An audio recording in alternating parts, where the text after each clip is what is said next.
호흡 집중 시 정신의 힘을 빼고 알아차리려니 나태의 온침에 빠져 도저히 수행에 진전이 없습니다. 하지만 적당한 긴장감을 갖고 있으니 어느 정도 집중이 되는데 어떤 방식을 해야 할까요? 이 마찬가지 이것도 균형을 잘 잡아야 됩니다. 긴장을 하면 안 되죠. 긴장을 하고 이러면 그 욕심을 하는 거거든요. 욕심이 있을 때는 긴장을 하는 겁니다. 내가 아무 욕심이 없으면 긴장이 안 되게 돼 있어요. 내가 누구한테 잘 보여야지 이러니까 누구 앞에서 긴장이 되는 거죠. 아무 긴장, 잘 보여야 될 생각했으면 그 사람 앞에서 긴장이 안 됩니다. 그렇잖아요. 이 명상할 때도 마찬가지입니다. 잘해봐야지 하니까 긴장이 되는 겁니다. 근데 또 한 가지 뭐냐 하면, 근데 그렇다고 긴장을 푼다고 하는데, 그걸 그냥, 나태와 또는 게으름으로 흐르기가 쉽거든요. 그 기준점을 가져야 되는, 기준이 무엇이냐. 명상 주제는 알아야 된다는 거죠. 그게 기준이에요. 호흡 명상을 하면, 호흡을 아는 게 기준이에요. 호흡을 아는 건, 아는 정도는 주의력을 둬야 되는 거예요, 호흡에. 그러니까 편안하게 해야 돼, 호흡은 알아야 되는 거죠. 그런 거죠, 우리가. 아주 내가 절친한 친구하고 내가 커피를 한잔하고 있다. 커피숍에서. 긴장이 안 되잖아요, 그죠? 그렇지만, 친구가 뭐 하는지 얘기는 들어야 되잖아요. 편안하게. 그게 아니라 딴 데 밖에 보고 있다 이러면 안 되죠, 그게. 똑같은 거죠. 그렇지만 친구 얘기를 듣는 게 힘드는 건 아니잖아요. 그냥 편안하게 그냥 재밌는 얘기하고 있으니까 그냥 주의력만 두는 거죠. 얘가 뭐 하나, 그래, 즐겁게 함께 하는 거죠, 시간을. 그러니까 친구가 하고 있는데 이제 휴대폰 들고 유튜브를 보고 있다, 이게. 그럼 카톡을 하고 있다. 이러면 친구가 뭔 얘기하는지 제대로 못 듣잖아요. 그럼 마찬가지인 거죠, 이게. 뭐 유튜브를 보고 카톡을 보고 있어도 긴장은 풀리죠. 그럼 친구가 뭔 얘기하는지는 안 들리죠. 그러니까 그 친구에게 주의력은 둬야 되는 거죠, 편안하게. 마찬가지로 우리가 명상을 할 때 명상 주제가 있잖아요. 호흡 명상이라고 하면 기본적으로 호흡 명상은 뭐냐 하면 호흡을 알아야지 호흡 명상입니다. 좌선하고 있는데 호흡을 알지 않으면 호흡 명상이 아닙니다. 그거는 그냥 앉아 있는 거죠, 그냥. 내가 뭘 하고 있는지 알아야 돼요. 호흡 명상 하려면 그냥 호흡과 함께 친구와 시간을 보내야 되는 거죠. 얘가 뭔 얘기를 하고 있나 듣는 거죠, 이게. 호흡이 들어왔구나, 호흡이 나갔구나, 얘기를 듣는 거죠, 이게. 얘기를 듣고 있는 거죠, 긴장을 하지 않대. 그러니까 호흡을 알아야 된다는 기준이 있는 거죠. 최대한 편안하게 하되, 호흡을 알아야 되는 거죠. 친구 얘기를 듣는데, 허리를 바빠지 세우고, 눈을 부릅뜨고, 긴장할 필요는 없잖아요. 자세를 좀 느슨하게 해야 된단 말이죠. 그죠? 편안하게. 주의력만 두면 된단 말이죠. 근데 그게 아니라, 옆에 그냥 의자가 옆에서 누워서 잔다 이러면 안 되죠. 얘기를 못 듣잖아요. 어쨌든 친구 얘기는 들을 정도는 돼야 된다는 거죠. 아무리 편하게 자세를 해도. 마찬가지로 호흡 명상할 때도 호흡을 알아야 되는 거죠. 최대한 긴장을 풀고 편안하게 하고 에너지 소모를 줄이고 에너지 적게 들이면서도 호흡은 알아야 된다는 거죠. 요걸 기준으로 보면 되는 거죠. 그러니까 내가 편안하게 했는데 아무것도 모르고 있다 이러면 물어봐야 되는 거예요. 호흡이 어디 있지? 호흡이 지금 뭘 하고 있나? 이렇게 주의력을 환기시켜야 되는 거죠. 그럼 관심을 가지잖아요. 호흡이 들어왔구나, 나왔구나, 이렇게. 이런 관심을 가져야 돼. 또 이제 까먹고 있다면, 호흡 얘가 뭐 하나, 호흡이 들어왔다 나오는구나. 이것들을 계속 이런 관심을 유지해야 되는 거죠, 이게. 그렇게 해야 사실 명상이 진전됩니다. 때로는, 긴장은 좀 풀렸는데, 처음에 명상할 때, 긴장만 풀리고, 그냥 편안하게 있는 경우가 있어요. 호흡은 없는 경우가 있어요. 마음은 편하죠. 명상이 발전 없어요, 그럼. 그럴 때는, 명상 주제는 알아야죠. 근데 그게 좀 불편할 수도 있거든요. 힘을 빼질 못해서. 조금 불편해도 만족하는 겁니다. 불편하더라도 괜찮다. 이대로 만족한다. 이러면 또 불편함 좀 지나면 없어집니다. 조금의 불편함도 감수하지 않으려고 하면 안 돼요. 처음부터 즐거우면 좋겠지만 처음부터 즐겁진 않거든요. 명상을 할 때. 시간이 지나다 보면 마음이 고요하게 멈추다 보면 즐거움이 생기는 거예요, 이게. 그렇지만 처음에 조금 불편하더라도 거기에 만족하면서 그냥 그걸 인내하는 거죠, 이게. 그런 시간도 좀 필요합니다. 초급교 국가들이 수행하는 지도층과 국민들이 많은데 후진적 정치와 경제 구조에서 벗어나지 못하는 모습을 봅니다. 불교 수행과 사회 발전은 밀접한 관계가 없을까요? 이건 사실 좀 별개의 문제입니다. 이거는 여러 가지 케이스가 있는 거죠, 이게. 불교가 융성하면서도 이제 뭐 경제도 발전하고 사회도 발전할 수도 있는 것이고 또 그렇지 못할 수도 있거든요.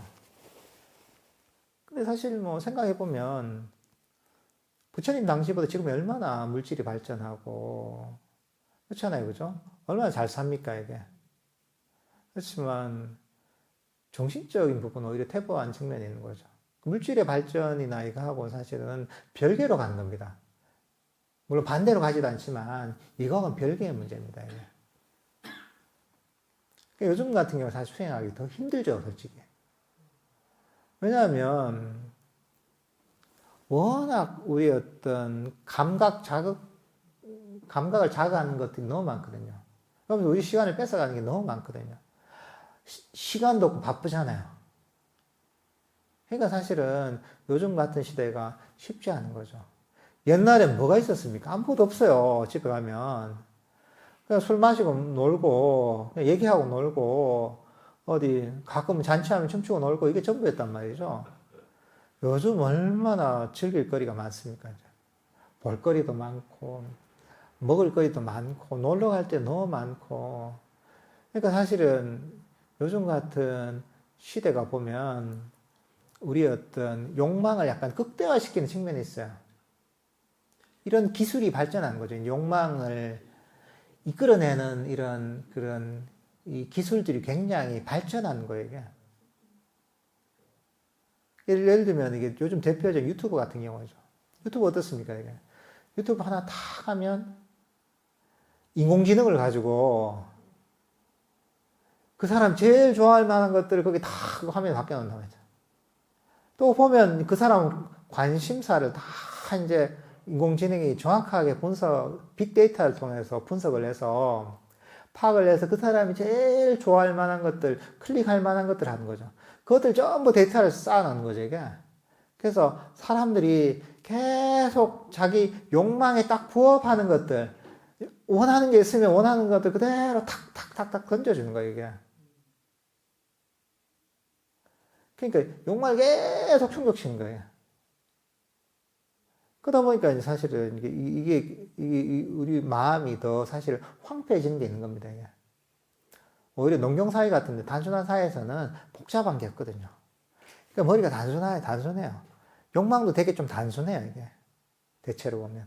그러니까 사실 그런 사회에서 좋은 가르침이 나오면, 그 사람들이 명상을 하기에 사실 좋은 상태인 거죠.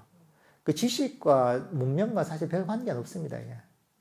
근데 이제 여러 가지 조건이 갖춰져요. 근데 또 너무 가난하고 이러면 진짜 먹고 살기 힘드니까 우리가 부처님 가르치면 들을 기회도 없고 수행할 시간도 없잖아요.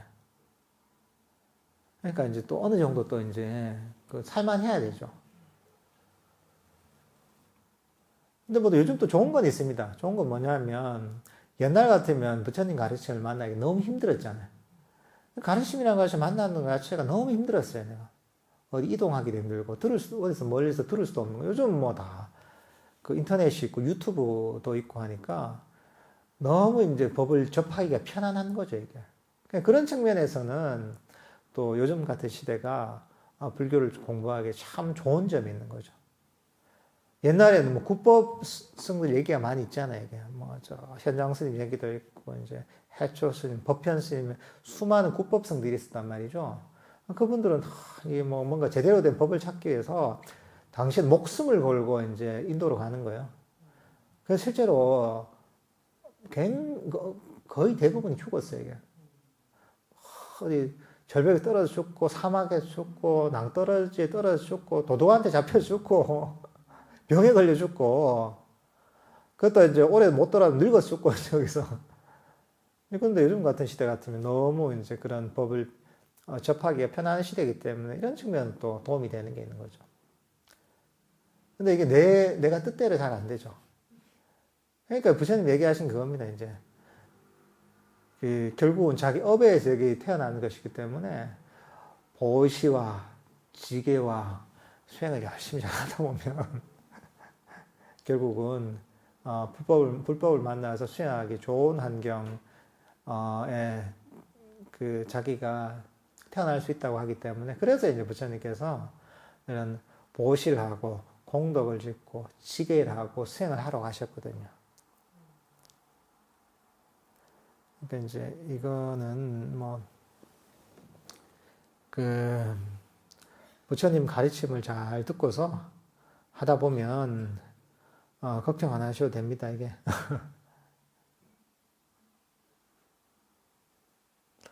니미tta 단계에서 눈은 감고 있는데 찬란한 빛이 보이는 것은 어떤 의식이 있다는 건데 혹시 그 상태가 범부고 죽고 난 뒤에 상태랑 비슷한 건가요? 우리가 명상을 하다 보면 일종의 이제 마음에 좀 구름이 좀 거치죠. 거치다 보면 마음이 좀 밝아집니다. 그 정도로 생각하시면 됩니다, 이게. 그러니까 마음이 점점 좀 어두운 마음 속에서 어둠이 좀 거치고 구름이 거치면서 마음이 점점 밝아지고 차가웠던 마음이 따뜻해지고 축축했던 마음이 아주 뽀송뽀송하게 마른다 생각하시면 됩니다, 이게.